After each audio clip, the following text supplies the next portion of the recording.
Hello everyone, welcome to the Redmen TV. It's the match preview show. Yeah, it's a big game this weekend. I'm joined by Jay Pearson and Abigail Rudkin to talk about Liverpool versus Arsenal. Absolute huge game at the top of the Premier League table. So I'm delighted I've got two of my favourite guests to chat about the Reds with. Yeah, great. Yeah, no, you're absolutely welcome. And no lies we're told. Jay, before we even go into everything about this game, the tactics and the formations and the team, it is just a huge game. I mean, by the time it kicks off, it could be that Aston Villa are top of the league, but Liverpool with a chance to go above them. It could be they definitely got a chance to go above Arsenal. If you'd have said to any Liverpool fan, you've got a game at home a couple of days before Christmas, and if you win it, you'll be top of the league. Every single one of us will bit your hand off in the summer. It is absolutely massive, this one, isn't it? It's nice to be in this situation at Christmas. You know, this time last year we weren't in this situation. We were like, right, what we got to look forward to type thing. So yeah, mate, bit your hand off. Love it. Quarterfinals of the Carabao as well. You know, so it's a good time at the minute. So let's keep it going. Absolutely, and that's the thing, isn't it? Absolutely, because we've noticed in the past, and I think we saw this a little bit last year as well. There is something about Arsenal at Anfield that can kind of get to them a little bit. You know, they were all over Liverpool last season, and then Liverpool made a couple of tweaks, got back in the game, and probably should have won it if it not for Ibu Konate missed from a yard in the last. Salah missed the penalty. Salah missed the penalty. Yeah. It's been one of those, but it does feel a little bit like a different Arsenal as well. They feel like they've got a little bit more resilience. They've made a couple of really good signings, in particular Declan Rice, who's added a little bit of steel to them. Not only is it a massive game for Liverpool, it's almost a bigger game for Arsenal, like to announce yourself. If you go to Liverpool and you beat them, and you perform well, or you do well at Anfield, it kind of...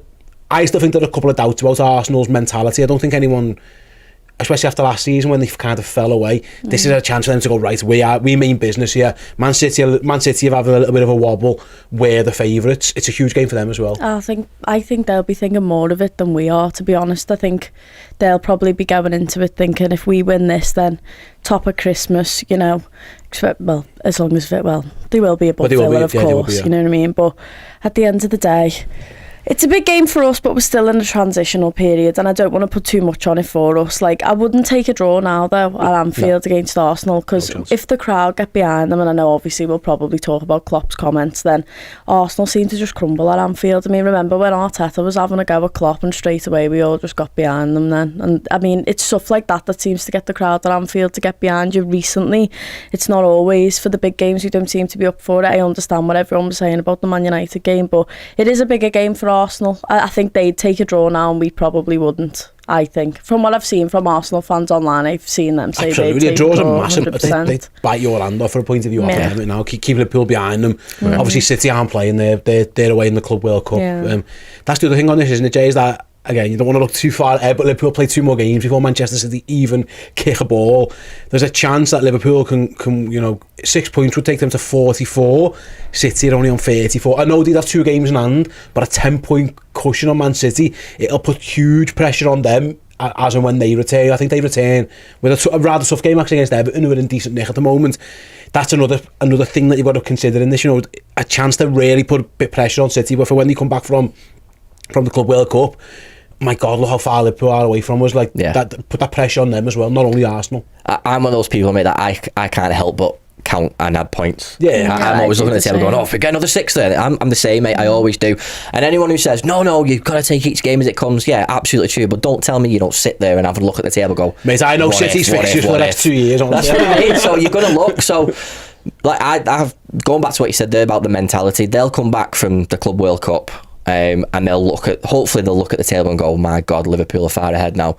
City have already got this thing at the minute that's hanging over about, are they the team that they were last year, and the treble hangover and this, that and the other, which fingers crossed, hopefully they do have a treble hangover and this thing continues. But we've got to do our business, mate, because right now it's in our hands. So you keep winning your games, then you're fine. But it would be lovely come this Christmas period to have that 10-point gap. The only thing that worries me is we had a very similar gap in 2019, and then we all know what happened there. But you don't want to get too ahead of yourself, but I can't help but get excited. It's Christmas, and we could be 10 points clear of them. Absolutely, we've got to get past Arsenal first. They're sitting in this as well. The interesting thing with Arsenal, the interesting thing with Arsenal, I'm just looking back through some of their results from this season, Abby. So away from home, it's worth mentioning against the bigger teams, they drew at Chelsea. They, I mean, got beat at West Ham, that was in the League Cup. They got beat at Newcastle.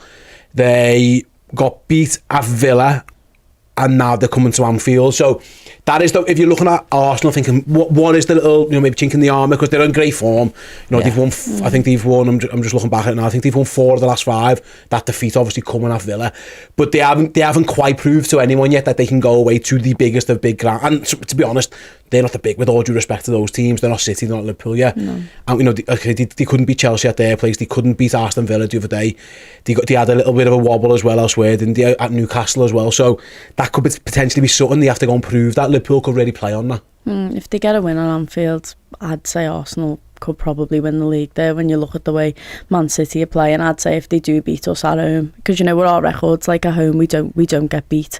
That's the thing. When you look at it, it's annoying that we even got that draw against Man United, because we were on that many wins. It really annoyed me when the graphic come up. But if they can beat us at home, it's a bigger thing for them than it is for us. Like, if they do beat us, they're a great side, and obviously I will be disheartened, but not as much as I probably would have been in the past. But for them it'd be an absolutely massive deal. Yeah, obviously, let's look at Arsenal first, then, Jay, before we talk about Liverpool and what they would do. They've had a week off, which I think's worth mentioning. They beat Brighton last time out 2-0, and I know it took a while to get the second goal, but it felt like they were always in control.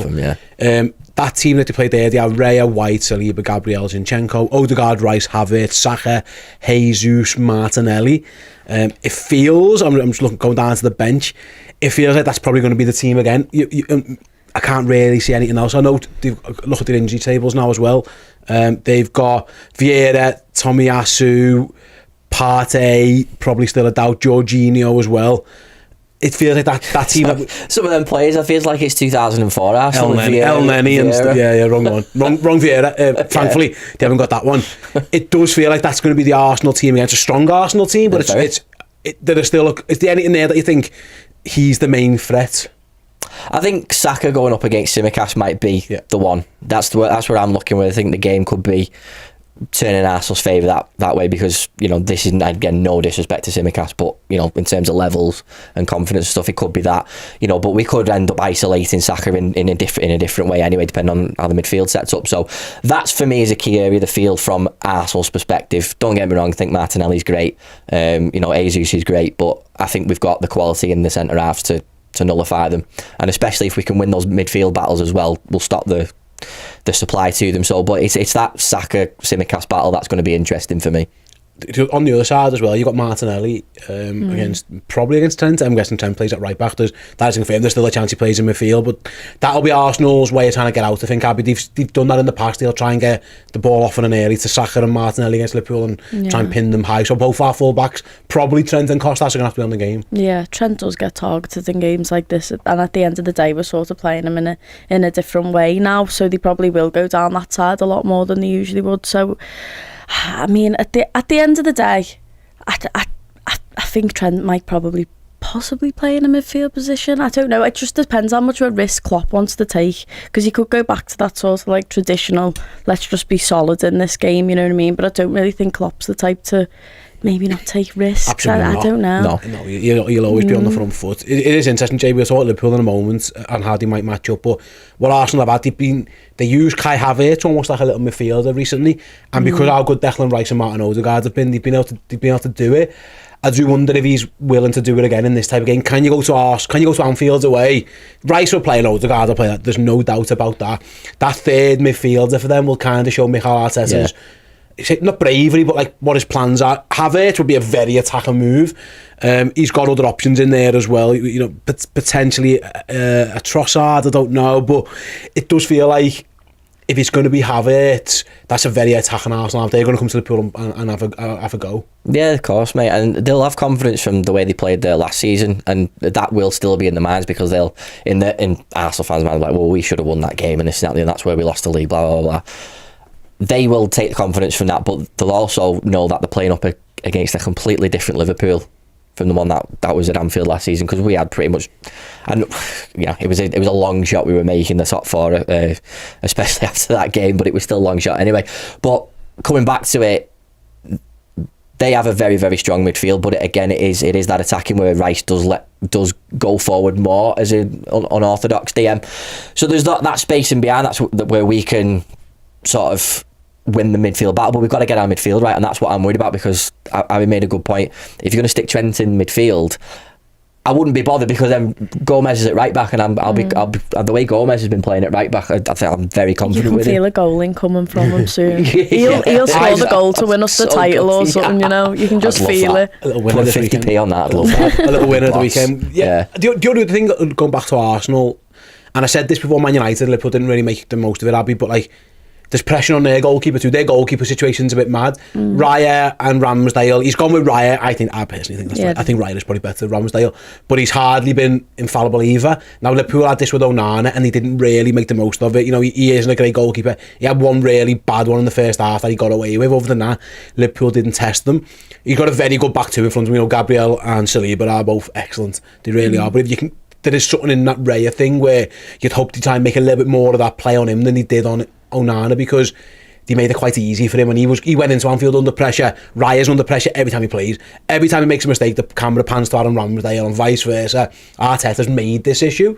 Hopefully Liverpool can actually take advantage of that. Yeah, that was one thing that was doing me head in about the Onana thing at the Man United game. Like, he's terrible in my opinion, and we weren't capitalising on it. You could see Núñez was trying a little bit, but at the end of the day, he was kicking the ball out most of the time. The moment he was taking a goal kick, and you can sort of, with Raya's performances, and like you've said about the whole thing with Ramsdale, there is this competition there, and you would be, if you were in between the posts there, you'd be flapping it, thinking, if I make one mistake here, I could lose my place. And maybe there is a bit of pressure on him there, and if you're coming up against the likes of Darwin Núñez and Salah, then you might be feeling the pressure. But yeah, I'm hoping Mo can sort of go into it and sort of take advantage of that, because he's not impressing me recently. I mean, I love Mo, and it doesn't matter. He can score so many goals even when he's had a terrible game. But I'm hoping this can be the game for Mo where he can sort of capitalise on that, score quite a few goals, hopefully. I'm hoping. He's probably going to be up against Jay to round up on the Arsenal. He's literally said Salah's the hardest player to play against. Like, he's admitted himself in interviews and stuff. It's Salah's just like, it's almost impossible. So he's there, then he's gone, and he has had success against Zinchenko in the past, albeit for City as well. But that could be one where Liverpool go, right, again, you're looking at a very strong team, but how are we going to get at them? Liverpool, again, it depends what Mo turns up, because he has been a little bit off the boil, but he's another one who he would fancy his chances against Zinchenko, because he knows he's done it before. Yeah, he knows he's better than him, but Arsenal as a back five, they are very, very good. But yeah, when Rice sits in front of them. Yeah, they're so solid, and that, again, worries me a little bit, because I just think we've done okay against the so-called bigger sides this season, and I'm really pleased with the record they've got. But just the way where we are at the minute, there's a small part of my brain that just goes, because straight away from the United game, you could call it from the first half an hour it was going to be a 0-0, because you just, the frustration and things which weren't working, and we're up against a much better side in Arsenal. So yeah, it's not going to be cut and dry, mate, but that is definitely an avenue for the side. How do you think Arteta approaches it? Because we saw Ten Hag come and basically pack a bus and then say, but we'll hit you on the counter, and it nearly worked. You know, very nearly worked. He had they probably had the better opportunities on the break. Arteta has come to Anfield before and tried to do it. He done it in the League Cup and got a 0-0. We just went and won the second leg at their place. He's also come and tried to play, and last season he was 2-0 up when he tried to play. So both have worked. I wonder how he sees himself in terms of how he sets his team up, because that will play a huge part in this. If he comes in as a game, they've got every chance of beating us, but they've also got every chance of getting exposed. If they go down the Man United route, they're probably better on the counter-attack than United would be. So he has got both options open to him. How do you see him going? Well, I've seen what Ab said earlier when they said about they'll take a draw. I think Arteta in his mind is like, you know, he'll have a quiet word in his little room with his assistants going, do you know what, if we get a draw there, that's a great result for us. So I think there's going to be a good period of the game where Arsenal will sit back. That might be the first 20 minutes, half an hour, because they'll see the way Palace did it against us, they'll see the way United did it against us, albeit West Ham didn't do it against us, but a completely different competition. But they can see that we do struggle against that type of play. So I do reckon he'll go reserved for the first half an hour. Do you think same? Yeah, I agree completely. They might take the Man United route, and like what you've just said, if they get us on the break, then they're going to be a lot more clinical in that. So we'll see how they pan out. We'll talk about Liverpool and how we're going to set up in a moment. A bit of indie stuff as well. We are recording this rather before the press conference, but there's a couple of things that we already know. So we'll try and pick a Liverpool team, predict the game in a moment. Before we do, we've got our latest Legends prize draw to give away. That Diogo Jota poster that you can see right there. Don't regret it. Yeah, go on, mate. You got that for us. If you're listening, it's a lovely Diogo Jota poster. That will be on its way to one of our Redmen Plus Legends subscribers. We're going to give it away now. Today, I'm just looking at my watch again. I always have to do it. I always forget what day it is. It's the 22nd, so there's still 3 more prizes to give away, including a programme signed by Jamie Carragher and a shirt signed by Ubu Kanate. So if you want to get involved in those last 3 prize draws, redmenplus.com, join as a Legends subscriber, whether it's for a year or just for a month, and get yourselves in the hat. Right then, shall we spin the wheel and see who's going to win this lovely, lovely Diogo Jota poster? I'm going to do it right now. So congratulations, well done, and we'll send the poster to you. It is Diesel. Okay. Just like 90s wrestler Diesel. Kevin Nash, well done, Kevin Nash. There you go. That's straight over your head. Have you I just no thought of idea? Vin Diesel. You thought of Vin Diesel? Yeah. Another famous Diesel. Yeah. Me and Jay thought of 90s wrestlers. You thought of modern day actors. That's the age difference between us, love. Yeah. But yeah, congratulations, Well Diesel. done, Diesel. Yeah, Kev, it's on its way to you, my friend. And yeah, 2 more draws. We'll do the next ones in and around the Arsenal game, and then the final one we'll draw on Boxing Day for the Burnley game. So get yourselves involved. Can't wait to see you over there. If you sign up, by the way, over at redmenplus.com, whether it's a legend or a captain, you get our latest docu-series. Comes out Christmas Eve, part 1, part 2, Christmas Day. The man to my right has been working hard on it.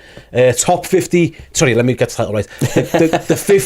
The 50 greatest Liverpool signings of all time. That was easy for me to say. The 50 greatest Liverpool. I was going to say the greatest 50. The 50 greatest is better. Potato. No, you've done it better. The 50 greatest Liverpool signings of all time. A countdown. Over 7,000 Liverpool fans voted on who the best signings this football club have ever made. We'll be counting down top 50. So part 1, Christmas Eve, will be 50 to 26. Part 2, Christmas Day, 25 to 1. Get yourselves involved in it as well. Some shocks, some mad names. The top is so competitive. It's a joke. Like, honestly, I'd say any of the top 10 had a realistic chance of being top 1. That's how strong it's been. So it's been interesting. It's been very interesting putting it together. But do you know what? One of the great things about it is the reactions from the people we've interviewed for it. And again, so we've spoken before about a bit of an age difference. You know, we've had older generation of fans in it, we've had younger generation of fans in it, and it is really funny. It's good. It's a really good thing, if I do say so myself. Well, yeah, mate, you've done a good job on that one. So yeah, come and get yourselves involved on Redmen Plus, and you'll be able to watch that on Christmas Eve and Christmas Day. Sneak off a little hour, get away from the madness, or sit down and watch it with all your family and all the Reds. I love these countdown shows. Christmas Eve, I used to always watch like the top 50 Christmas films or top 50 songs. I love all that, mate. So yeah, I'm sure it'll go down well. We've done top 50 Liverpool players of the Premier League era a couple of years ago. The reaction was really, really strong to that one, so I'm hoping you guys enjoyed this one too. Right then, let's talk about the Reds, Jay. As it stands, I'll be again to clarify, Jürgen hasn't had his press conference yet. It's later this afternoon. It is what it is. We can't do nothing about that. We know there's no Matip. We know there's no Robertson. We're pretty sure there's no McAllister. He got ruled out the other day until after Christmas. Probably Gravenberch is teetering on the edge. Jota, there's an outside chance, but we're not too sure. And obviously, no Thiago and Bajcetic, they're almost certainties at this point. Liverpool, he does still have options, it's worth mentioning that. Yeah. And Liverpool are coming off the back of a very good performance in midweek, where a couple of lads really, really if Jürgen's based purely on performance, there's a couple of lads who played on Wednesday, you think, you know what, you more than deserve to play. It's going to be fascinating how he balances the minutes that he just played on Wednesday, but also loads of those lads played really well. And if he's into momentum and rhythm like he always is, he'd have every right to pick loads of them as well. Yeah, definitely, mate. And I was really surprised at the team on Wednesday. Only for a certain couple of players, but overall I was really pleased at how many of those players got minutes. Like, even when we went 2-0 up, he made changes immediately, and I was a little bit shocked because I thought, well, 2-0 still a little bit of a dodgy scoreline, especially if West Ham go and get one, which they did, but it was, it was 3 by then. So I saw the confidence he had, but you could see that he wanted to give minutes into the legs of the lads, because we spoke about this, didn't we, on the preview show the other day with Sam, and we used to play 2 games a week, and sometimes having a full week off can be detriment to you. You know, you're not in that rhythm and whatsoever. But, you know, you look at Szoboszlai, he played brilliantly. He needed a performance like that. He gets himself a goal, which was great. We've already mentioned Joe Gomez. He was absolutely brilliant again. Endo didn't do a bad job either. Mo gets a goal. You know, there's a lot of positive going into the lineup, and I'm quite happy with whatever situation he picks. Suppose, Abby, let's start picking a team then. So the first change we know that. So Alisson comes back in. Yeah. Van Dijk plays. Timikas plays. Yeah. He's got two things to do here. It's who plays centre back next to Van Dijk, and then it's who plays right back. Trent will play. It's just whether he plays at right back in midfield. I personally think Trent stays. I think he'll put him at right back. The fact that he took Endo off into the game the other day suggests he's probably going to start again. Would you agree? Do you think Trent stays at right back? I don't think he takes that risk in this game, to be honest. It's an option to move him in there later in the game if they want him to, like they've done before. That's probably what we will do, but not to start it off. Definitely not. You'll probably see Konate and Trent. Ibu, you thinking? Yeah, I'm thinking Ibu, to be honest. I mean, Quanta's great, don't get me wrong. Like, Gomez is in good form. Is in good form. I think if I was gonna play Gomez, I'd probably want him at right back though, to be honest. I quite like seeing the way he's moving down that side at the minute.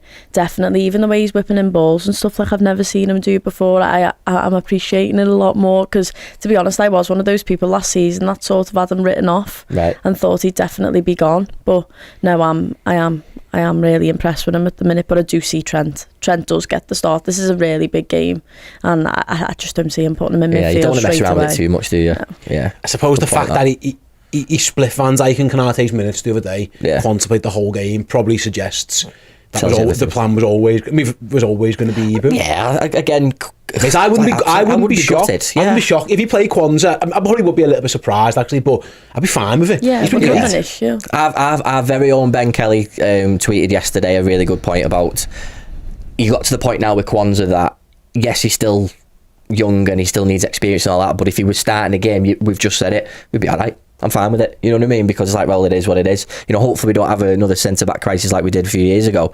But if, you know, say that happened again, Kwanzaa starts to start every game, you're fine with it. Same way we got to the point where Nat Phillips, when he was coming in, you were like, oh, sound.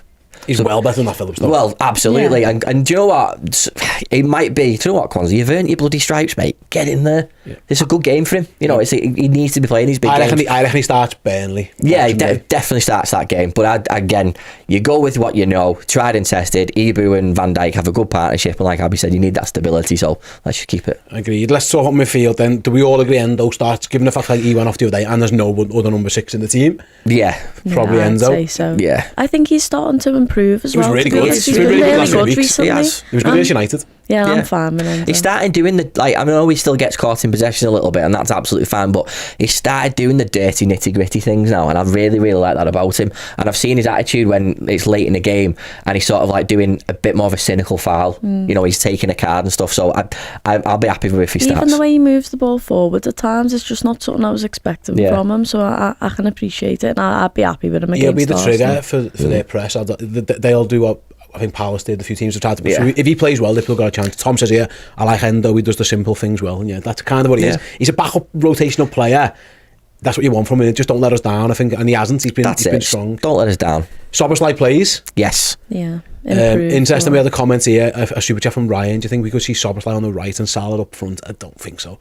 I think Szoboszlai stays, easy we'd say, right hand side of the midfield free. Yeah. He can be more effective there. I wouldn't want to see him out wide. I agree. I mean, the only argument would be. Good comment, though. The only argument would be, Elliot's been brilliant, and he might be due one. And if he starts, that's probably where he wants to play, and then you just shift Szoboszlai out the way for him. Well, Elliot's probably had more consistently good performances recently for me, to be honest. Szoboszlai's been off the boil. I know he played well against West Ham, but Elliot has consistently had all the energy. He's got a great link up with Salah. There is an argument there, but the thing with Harvey is when you see that he's coming off the bench, you think, oh, here we go, something could happen here. And I don't think the same thing about Szoboszlai. I sort of think he's probably better off as a starting player, so I think he probably will start Szoboszlai and then maybe bring Harvey on, but I do feel sorry for him for that, because he probably does deserve the start after the way he's been playing. He could start them both, Jay. He can easily shift one of them over to the other side. If Szoboszlai can easily shift over to, he can play anywhere. He can. Elliot can do, but But then, what do you do about Curtis Jones? Well, I was going to say, the other option there is Curtis, Gravenberch, Elliott. Yeah. You can make an argument, if Gravenberch is fit, you can make an... Jones was the best player the other day, and Elliott was probably the second best player. Yeah. So if you want to... They're both in good nick.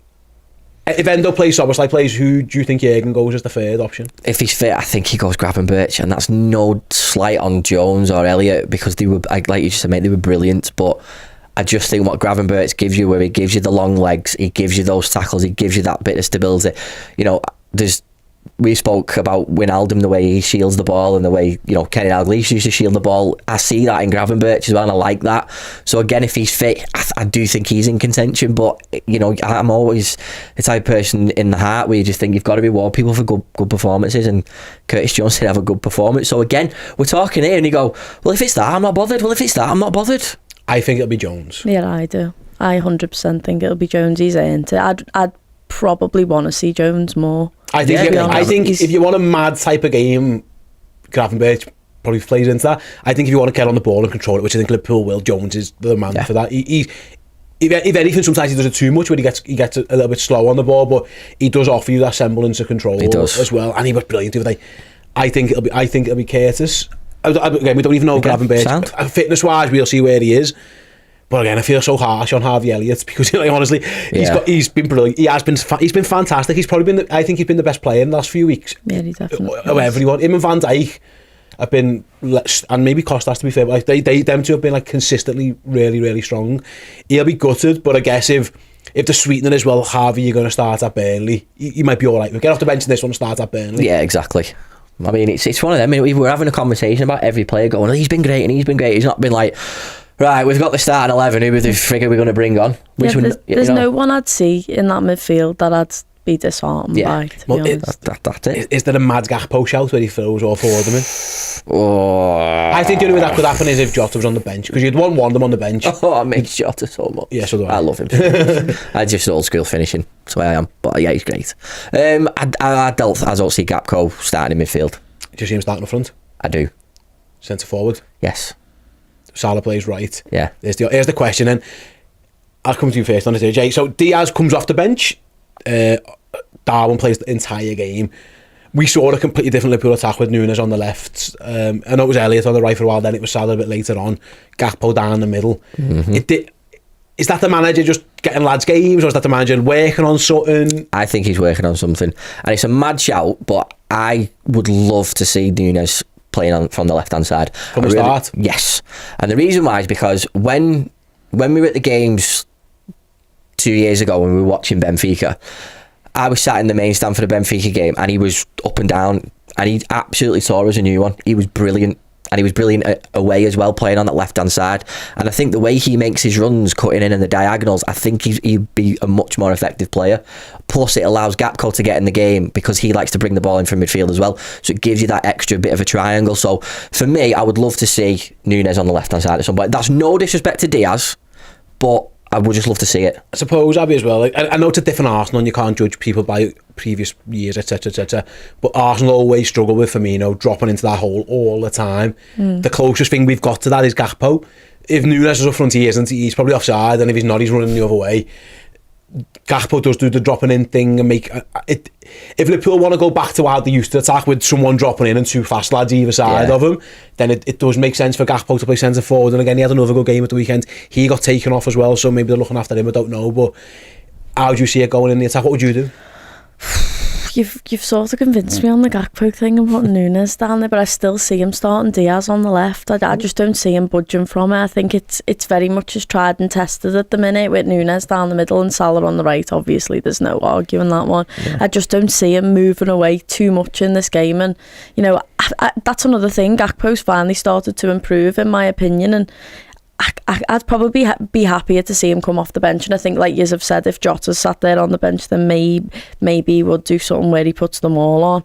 But with Jota being touch and go, I don't think he takes any risks there, to be honest. I think he plays it stable. Yeah. As stable as he can. A comment here from Spirit. Núñez should be on the left, he gets more involved. What Núñez on the left allows him, Jay, is like, I think he's getting better at the hold up stuff, and he is, you know, but his skill set isn't with his back to goal. It's not why we bought him. His skill set is running with the ball, getting involved, getting in the box, creating chances. He's done it all the time, by the way, Darwin. I know he's done everyone's heads and he hasn't scored for a while, but he has constantly been involved. Yeah. I do wonder what the manager sees, because he did look after Luis Diaz. He hardly kicked the ball the day he came on very late on. He seems to have liked him. Tom says in the commentary, I'd rather play Diaz. Diaz has been a bit indecisive. He's had a bad few weeks, says Ryan as well. So it has been one of those with Diaz where since he come back, he peaks and troughs a little bit. Yeah. What would you do? Oh, well... I'll go first. Do you want me to answer? I would go Núñez on the left. And Gakpo front. I think with Núñez, if he's on the left-hand side, you can time his runs a little bit better in terms, because he's always finding himself offside. And I think, when you're looking both ways, when you're in the middle, it's hard to judge. So if he's from the left, he might be able to time it a little bit better, because I know that's what he wants to do. He plays on the shoulder, doesn't he? So that might help him a little bit. But like when we bought him, I thought that's what we were buying him for, because I thought, right, well, it's going to be the Mane sort of replacement. You know what I mean? I thought that's what we were buying him for, in that sense with Diaz. But again, I'd love to see Núñez on left, but it's like Ab said, even if he starts with Diaz, Núñez and Salah, I'm happy with that as well. They'll all be on the pitch at some point. Because he does get his chances, Núñez, doesn't he? He does get those chances, just bloody put He them might away. be starting to feel the pressure now a bit, though, because you can sort of feel people are starting to get uncomfortable. He could have done with that one, not hitting the post the other day, couldn't he? Yeah, It was a good save. Do you know what? If that would have went in, people would have obviously not been criticising them, you know what I mean? I thought he was good the other day, I thought, in general. Ryan here with a comment says, Gomez at 22-1 anytime scoring, it is a banker. I would want 220-1. Joe Gomez has played like 300 games and never scored them odds. 22, they're stinky odds. That's really he's never scored a goal. Like, it probably was, but they saw him run into the box on Wednesday, but the bookies have shown him that, going, he knows where the box is now. He was like Roberto Carlos at one point. He was slaloming through players from the left back position. Right then, you guys in the comments as you're watching live now, do let me know your score predictions for the game. We'll get to them in a second. It's a massive game, guys. And I'm going to, before we get your guys' predictions as well, just want to look at the Premier League table and the fixtures. So first of all, as we know, Arsenal are top, we're second currently, Villa are third, City aren't playing, then you've got Tottenham, Newcastle United. In terms of the fixtures for the Premier League, come away from that sector while I find these. I don't want to... There you go. I don't want to let everyone see. I'm going back on my browser and I always get worried what's going to pop up. So I'll find the Premier League fixtures. We know there's a very good chance, Jay, that Aston Villa win tonight at time of recording. You'd be shocked if they don't. They're at home against Sheffield United. So there's a very good chance that Aston Villa are top, which is fair play to them. Good, and that's probably going to happen. But it's the second time I've seen that in my lifetime. United go to West Ham at this stage. Tottenham host Everton. Not easy games for any of those teams as well. You've got Forest with Nuno now in charge against Bournemouth, Fulham, Burnley, Luton, Newcastle. It'll be interesting to see how Newcastle get on away from home there after getting knocked out the cup in midweek. And then you've got Wolves versus Chelsea as well on Christmas Eve, which is mad that there's footy on Christmas Eve. Anyway, but in terms of our rivals, one isn't one of title rivals. We're playing one isn't playing. And then Villa, they've got a game that you'd probably expect them to win. It feels like it's probably Villa are going to win and then one of us are going to drop points. It's going to be you. That's what we're looking at really in terms of title race. I'm guessing if you want to include Spurs, who are only a point behind City, Everton at home isn't a bad of a laugh for them either. Not at all. On the way, Everton have a little bit of resurgence recently, minus the cup. So you never know with that. Mate, honestly, I always back Liverpool. I'm going to go for a boring old school 90s 2-1 because I can't see. I'll take a 1-0 at this point. You know what I mean? Absolutely. But I'm just 1-0, 2-1. That's what I'm going for. I'll read loads out there quickly. Yo Cool's gone 5-1. Lee Guy's gone 3-2. Tom's gone for a 1-0. Ryan says 3-2. It's going to be Navy. Interesting. Jeremy's gone for a 2-0. Hadith's gone for 3-1. 2-1 to Fiend. Not many. I like that. There's not too much negativity in it. Yeah. What are you thinking, Abs? I was going to say 3-3. Absolute thriller. A Christmas cracker. Christmas cracker, yeah. That'll be some game now. Yeah. Villa are definitely going to win, and then we're probably looking at Villa at the top of Christmas. is a story. Emery's still saying, like, oh no, we're going for the Europa League. He keeps continuing to say it, and I'm like, surely a little bit of hope's creeping into you. Less the vibes. I was going to say, yeah, dilly ding, dilly dong. Yeah, right, yeah. He was like, oh no, we're just trying to stay up. But you're top of the league by 10 points, like, stop lying. I know. But the thing is, if you build it up too much, you look stupid if it ever drops off. And there's no pressure. Why put pressure? Enjoy it. I think Villa are probably the best team in the league at the minute, like on form, probably them like they really have been. They've been fantastic. But how nice is it for the league though, the fact that, you know, it's not a changing of the guard. It's just like there's different teams getting in on it. You know what I mean? When Steven Gerrard was at Villa, you wouldn't have predicted that within a couple of years. Well, the last time I think Aston Villa probably hosted Sheffield United was that game when the goal line technology broke and Villa nearly got relegated. Oh yeah. And fast forward a couple of years or whatever, and Sheffield United are bottom and Villa at the top of the league. Like, how fortunes change. Like, if that goal's given, who knows? It's mad, you know, butterfly effect and all that kind of stuff. But that's where we found ourselves. Right then, 3-all for Abby, 2-1 for Jay. I really, really think we can win, but I think we're going to draw 1-1. Okay. I think it's a better result for Arsenal and Liverpool. It's not the end of the world. No. But yeah, I mean, I hope I'm massively wrong on that one, but I just feel like a bit of a stalemate. I think Arsenal might make it a bit of a stalemate, and it just suits them for to be a stalemate. If they get to Anfield, still ahead of Liverpool. Get Anfield away and you're still ahead of Liverpool in the league, I think they bite your hand off. City bite your hand off for that 1-all as well. Of course they would. But that's where I'm edging, but I hope I'm wrong. Guys, thank you very much for joining us. Like I say, guys, do get involved in all of our amazing content here on the YouTube channel, on the podcast service, and over on redmenplus.com. The watch along this weekend, Saturday afternoon, of course. Join me and Errol in the studio for the entire game, all the post-game stuff, all the pre-game stuff as well. We'll see you all there. Take care.